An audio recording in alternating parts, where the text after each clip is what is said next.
Iran ने Israel पर हमला क्या किया कि एक झटके में ट्रंप की भाषा ही बदल गई। भले ही ईरान की वायुसेना मजबूत नहीं मानी जाती है, लेकिन ईरान ने अपने इरादों से इसराइल को डरा तो दिया ही होगा।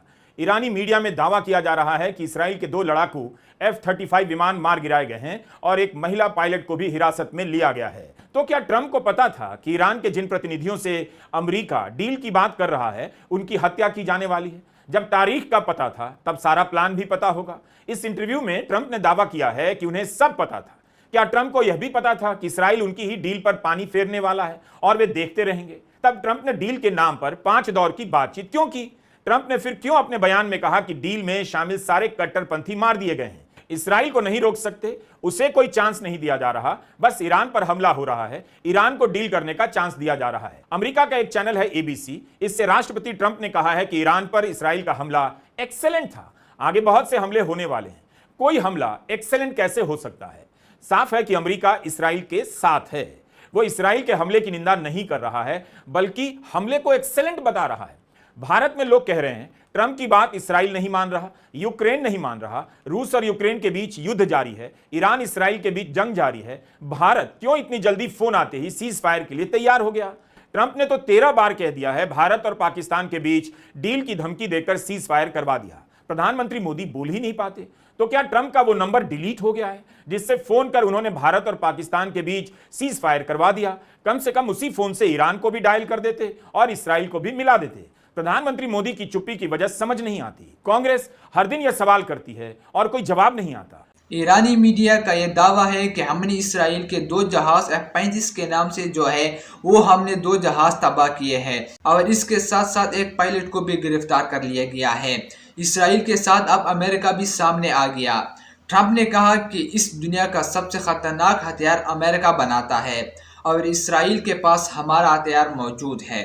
और ईरान ये कह रहा है कि इसराइल अपने दम पर नहीं बल्कि अमेरिका के दम पर खड़ा है। हर कोई जानता है कि ईरान इसराइल का मुकाबला नहीं कर सकता, लेकिन 13 जून 2025 को जब ईरान ने हमला किया वो आम हमला नहीं था, बहुत बड़ा हमला था। इसराइल को काफी नुकसान हुआ, लेकिन 13 जून 2025 को जब ईरान ने हमला किया वो आम हमला नहीं था, बहुत बड़ा हमला था, बहुत काफी भारी हमला था। इसराइल को इस हमले से बहुत बड़ा नुकसान हुआ है, लेकिन ईरान 13 जून को इसराइल पर भारी नजर आया। अब आए ट्रंप की बात करते हैं। अमेरिका ने पहले कहा कि इसराइल ने एकतरफा फैसला किया, ईरान पर हमला किया। फ्रांस ने 30 मई को कहा इसराइल को फ्री पास नहीं दे सकते, लेकिन जब इसराइल ने फ्री पास लेते हुए ईरान पर हमला किया तब फ्रांस भी पलट गया, अमेरिका मुकरने का नाटक करने लगा। अब तो इस नाटक से भी पर्दा उठ गया है। तो दोस्तों वीडियो की जानिब बढ़ते फिर बाद में इसके ऊपर बात करते हैं। तो आइए दोस्तों वीडियो की जानिब बढ़ते हैं। ईरान ने इसराइल पर हमला क्या किया कि एक झटके में ट्रंप की भाषा ही बदल गई। ट्रंप को लगा कि धमकी देने से ईरान कदम खींच लेगा, अपने परमाणु ठिकाने पर हमले को सहन कर जाएगा और सेना के चोटी के कमांडरों और न्यूक्लियर साइंटिस्ट की हत्या पर चुप रह जाएगा। CNN ने रिपोर्ट किया है कि ईरान के हमले को देखते हुए इसराइल के प्रधानमंत्री नेतन्याहू और रक्षा मंत्री कात्ज बंकर में चले गए हैं। इसराइल ने ईरान पर हमला कर उसके सैनिक नेतृत्व को खत्म कर दिया, लेकिन इसके बाद भी उसी दिन ईरान ने जिस तरह से हमला किया है कम भयावह नहीं। भले ही ईरान की वायुसेना मजबूत नहीं मानी जाती है, लेकिन ईरान ने अपने इरादों से इसराइल को डरा तो दिया ही होगा। ईरानी मीडिया में दावा किया जा रहा है कि इसराइल के 2 लड़ाकू F-35 विमान मार गिराए गए हैं और एक महिला पायलट को भी हिरासत में लिया गया है। देखना होगा कि इस खबर की सच्चाई इस लड़ाई को कैसे प्रभावित करती है। इसराइल ने इन खबरों को नकार दिया है। ईरान के साथ इस इलाके में कोई नजर नहीं आता, लेकिन इसराइल के साथ दुनिया की सारी शक्तियां खड़ी हैं। खुद ट्रंप ने कहा है कि दुनिया में सबसे खतरनाक हथियार अमेरिका बनाता है और इसराइल के पास उसके काफी सारे हथियार हैं, चलाना भी जानता है। ईरान भी यही कहता है कि इसराइल अपने दम पर नहीं, अमेरिका के दम पर खड़ा है। ईरान के सामने उसके भविष्य का सवाल है। वह बचेगा तो क्या इसराइल का गुलाम बनने के लिए, या मिटेगा तो अपनी आजादी की रक्षा के लिए? हर कोई मानता है कि ईरान इसराइल की बराबरी नहीं कर सकता, लेकिन 13 जून की रात ईरान इसराइल पर भारी पड़ता नजर आया। लेकिन अपने अस्तित्व के मिट जाने के खतरे के बीच ईरान ने जिस तरह से हमला किया है, इस युद्ध को वीडियो गेम समझकर देखने वालों को अपने हौसले से दहशत में उसने डाल दिया है। ईरान के इस्लामिक रेवोल्यूशनरी गार्ड कोर ने कहा है कि इसराइल के बर्बर शासन के हमले में कई वरिष्ठ सैन्य अधिकारियों, वैज्ञानिकों, नागरिकों और निहत्थे बच्चों की मौत हो गई। उस हमले के जवाब में हमने इसराइल के खिलाफ एक आक्रामक और सटीक जवाबी हमला किया है। ऑपरेशन ट्रू प्रॉमिस 3 के तहत दर्जनों ठिकानों पर हमले किए गए। इनमें सैन्य ठिकाने और एयरबेस भी शामिल हैं। इसराइल के हमले का नाम ऑपरेशन लायन रखा गया है। इन तस्वीरों की रनिंग कमेंट्री से आप जिंदगी की बसावट को मलबे में बदलते देख रहे होंगे। मिसाइलें आती हुई, गिरती हुई देख रहे होंगे।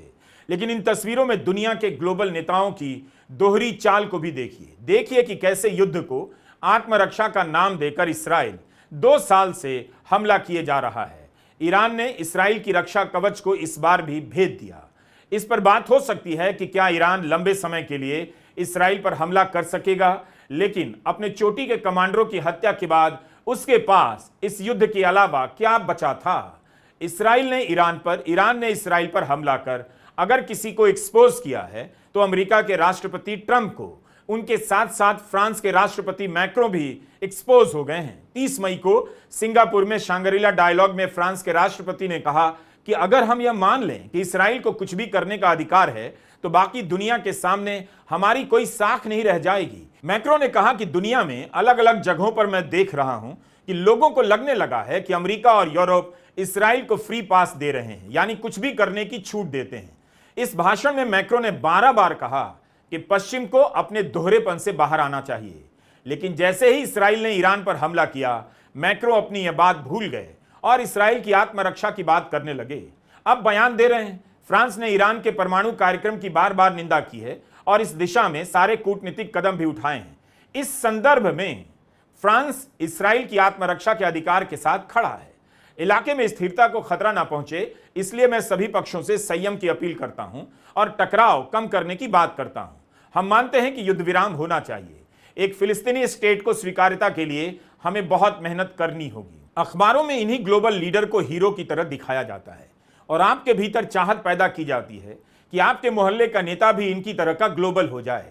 अब आइए राष्ट्रपति ट्रंप की बात करते हैं। अमेरिका ने पहले कहा, इसराइल ने एक तरफा फैसला किया, ईरान पर हमला कर दिया। फ्रांस ने 30 मई को कहा इसराइल को फ्री पास नहीं दे सकते। लेकिन जब इसराइल ने फ्री पास लेते हुए ईरान पर हमला किया, तब फ्रांसी पलट गया। अमेरिका मुकरने का नाटक करने लगा। अब तो इस नाटक से भी पर्दा उठ गया है। अमेरिका का एक अखबार है न्यूयॉर्क पोस्ट, इसकी हेडलाइन देखिए। ट्रंप ने इस अखबार से कहा है कि उन्हें तारीख भी मालूम थी कि इसराइल कब हमला करेगा। उन्होंने कहा है कि मुझे पता था कि अगर ईरान जल्द ही इस डील के लिए नहीं माना तो इसराइल हमला कर देगा। मुझे तारीख पता थी क्योंकि मुझे सब कुछ पता होता है। मैंने उन्हें 60 दिन दिए, आज 61वां दिन है। नेतन्याहू ने भी कहा कि अमेरिका को पहले ही हमले की जानकारी दे दी गई थी। तो क्या ट्रंप को पता था कि ईरान के जिन प्रतिनिधियों से अमेरिका डील की बात कर रहा है उनकी हत्या की जाने वाली है? जब तारीख का पता था तब सारा प्लान भी पता होगा। इस इंटरव्यू में ट्रंप ने दावा किया है कि उन्हें सब पता था। क्या ट्रंप को यह भी पता था कि इसराइल उनकी ही डील पर पानी फेरने वाला है और वे देखते रहेंगे? तब ट्रंप ने डील के नाम पर 5 दौर की बातचीत क्यों की? ट्रंप ने फिर क्यों अपने बयान में कहा कि डील में शामिल सारे कट्टरपंथी मार दिए गए हैं? इसकी भी परवाह नहीं की कि दुनिया उनके ही इस बयान को दोबारा पढ़ सकती है जिसमें वे कह रहे हैं कि ईरान के कुछ कट्टरपंथियों ने बहादुरी से बोला, लेकिन उन्हें नहीं पता था क्या होने वाला है। वे सभी अब मारे जा चुके हैं और यह स्थिति आगे और बिगड़ने वाली है। पहले ही बहुत सी मौतों और बहुत सी तबाही हो चुकी है, मगर अभी भी वक्त है कि इस नरसंहार को रोका जा सके। आने वाले हमले पहले ही प्लान किए जा चुके हैं और इससे भी ज्यादा खतरनाक होंगे। ट्रंप के बयान दोधारी तलवार की तरह हैं। इसराइल के हमले की निंदा नहीं करते, विनाश और मृत्यु की बात करते हैं और इसराइल हमला ना करे इसकी जिम्मेदारी ईरान पर डाल देते हैं। मतलब इसराइल को नहीं रोक सकते, उसे कोई चांस नहीं दिया जा रहा, बस ईरान पर हमला हो रहा है, ईरान को डील करने का चांस दिया जा रहा है। अमेरिका का एक चैनल है ABC, इससे राष्ट्रपति ट्रंप ने कहा है कि ईरान पर इसराइल का हमला एक्सेलेंट था, आगे बहुत से हमले होने वाले हैं। कोई हमला एक्सेलेंट कैसे हो सकता है? साफ है कि अमेरिका इसराइल के साथ है। वो इसराइल के हमले की निंदा नहीं कर रहा है, बल्कि हमले को एक्सेलेंट बता रहा है। भारत में लोग कह रहे हैं ट्रंप की बात इसराइल नहीं मान रहा, यूक्रेन नहीं मान रहा, रूस और यूक्रेन के बीच युद्ध जारी है, ईरान इसराइल के बीच जंग जारी है। भारत क्यों इतनी जल्दी फोन आते ही सीज फायर के लिए तैयार हो गया? ट्रंप ने तो 13 बार कह दिया है भारत और पाकिस्तान के बीच डील की धमकी देकर सीज फायर करवा दिया। प्रधानमंत्री मोदी बोल ही नहीं पाते। तो क्या ट्रंप का वो नंबर डिलीट हो गया है जिससे फोन कर उन्होंने भारत और पाकिस्तान के बीच सीज फायर करवा दिया? कम से कम उसी फोन से ईरान को भी डायल कर देते और इसराइल को भी मिला देते। प्रधानमंत्री मोदी की चुप्पी की वजह समझ नहीं आती। कांग्रेस हर दिन यह सवाल करती है और कोई जवाब नहीं आता। अपने शपथ ग्रहण समारोह में ट्रंप ने कहा था वे एक शांतिप्रिय राष्ट्रपति के रूप में याद किए जाना चाहते हैं। इसी साल फरवरी में जब इसराइल के प्रधानमंत्री बेन्यामिन नेतन्याहू वॉशिंगटन आए तब ट्रंप ने कहा कि वे मुझे कभी भी शांति के लिए नोबेल पुरस्कार नहीं देंगे। क्या इसी के लिए ट्रंप को शांति का पुरस्कार दिया जाए? वैसे शांति पुरस्कार तो ओबामा को भी दिया गया, जिनके कार्यकाल में अमेरिका ने न जाने कितने देशों पर हमला किया। मांगने की भी क्या जरूरत है? मार्केट से एक मेडल ले आइए और उस पर नोबेल पुरस्कार लिख दीजिए, कौन विरोध करेगा? कम से कम भारत के प्रधानमंत्री मोदी तो इस पर एक शब्द नहीं बोलेंगे, हो सकता है बधाई भी दे दें। वैसे भी ट्रंप ने 40 करोड़ लेकर नागरिकता देने का एक गोल्ड कार्ड जारी किया है। इसी तरह का नोबेल शांति कार्ड भी जारी कर सकते हैं। They will never give me a Nobel Peace Prize. I deserve it, but they will never give it to me. White house के कम्युनिकेशन डायरेक्टर स्टीवन चेंग ने ट्रंप को अल्टीमेट पीस प्रेसिडेंट कहा है। यही समझ आ रहा है कि अब के नेताओं ने उस भाषा में महारत हासिल कर ली है जिसमें युद्ध के बदले शांति, हत्या के बदले इंसानियत और तबाही के बदले विकास का इस्तेमाल होने लगा है। शांति पुरस्कार चाहिए, लेकिन ट्रंप इसराइल की निंदा तक नहीं कर पाते। इन सब की भाषा को आप ध्यान से सुना कीजिए। क्या यह खतरनाक नहीं लगता कि अमेरिका के राष्ट्रपति बयान बदल बदल कर इसराइल का बचाव ही कर रहे हैं? ईरान परमाणु डील के लिए तैयार था, फिर ट्रंप ने अपने बयान में क्यों कहा डील का विरोध करने वाले सारे कट्टरपंथी मारे गए? जिस टीम के साथ डील हो रही थी उसके मारे जाने की निंदा भी नहीं की ट्रंप ने। एनबीसी अमेरिका का बड़ा न्यूज चैनल है। इस चैनल से ईरान के सुप्रीम लीडर खामेनेई के सलाहकार अली शमखानी ने 2 हफ्ता पहले कहा कि ईरान अमेरिका से डील चाहता है।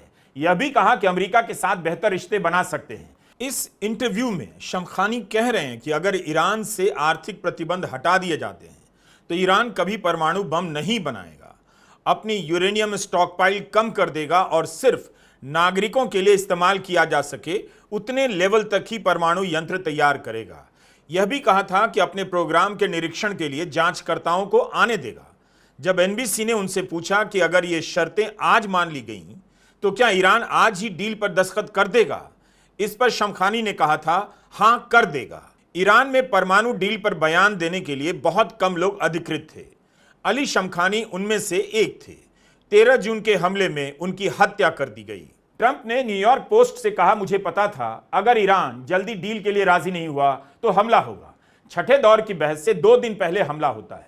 जो परमाणु संधि होने वाली थी या हो सकती थी उसमें ईरान के परमाणु प्रोग्राम को सीमित करने का प्रस्ताव था। ईरान अपनी तरफ से इस बात को लेकर सहमत नजर आने लगा था कि हम परमाणु हथियार नहीं बनाएंगे, मगर परमाणु शक्तियों का इस्तेमाल नागरिक सुविधाओं के लिए करेंगे। इसराइल ने हमला करके एक तरह से फिर से ईरान को बातचीत की मेज से पीछे धकेल दिया। लोग लिख रहे हैं कि इससे बेहतर ईरान को उत्तर कोरिया की तरह परमाणु बम बना लेना चाहिए था। इसराइल का हमला ईरान के लिए 40 साल का सबसे भयानक हमला था। 200 लड़ाकू विमानों ने 100 से अधिक ठिकानों पर हमले किए। ईरान के सैन्य अधिकारियों के अलावा आम नागरिकों की मौतें भी हुई हैं। कौन है जो यह दोहरा खेल खेल रहा है?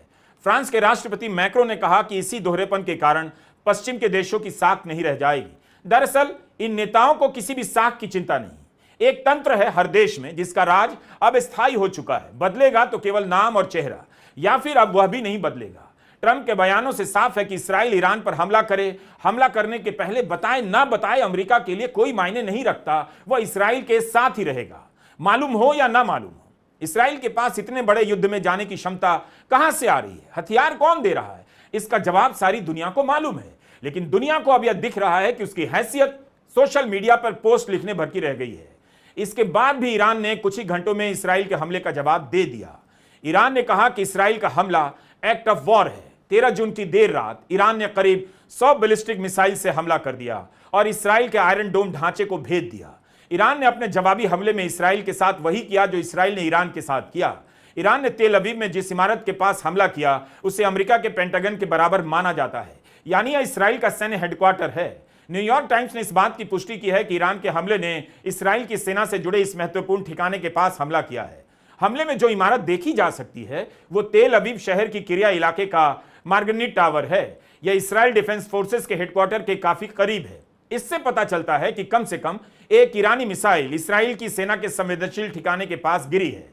जेरूसलम में भी सायरन बजे, जिसका मतलब था रॉकेट से हमला होने वाला है। इसराइल ने पहले भी ईरान के सैन्य अधिकारियों, परमाणु वैज्ञानिकों, रणनीतिकारों और राजनेताओं पर हमले किए हैं, उनकी हत्याएं की हैं, मगर इस तरह से एक ही रात में इतने सारे महत्वपूर्ण लोगों की हत्या कभी नहीं हुई। दोस्तों, आप लोगों ने वीडियो देख ली। अगर वीडियो अच्छी लगी है तो वीडियो को लाइक करें और इस चैनल को भी सब्सक्राइब करें ताकि आपको इस तरह के मजीद अपडेट्स मिलती रहे। शुक्रिया।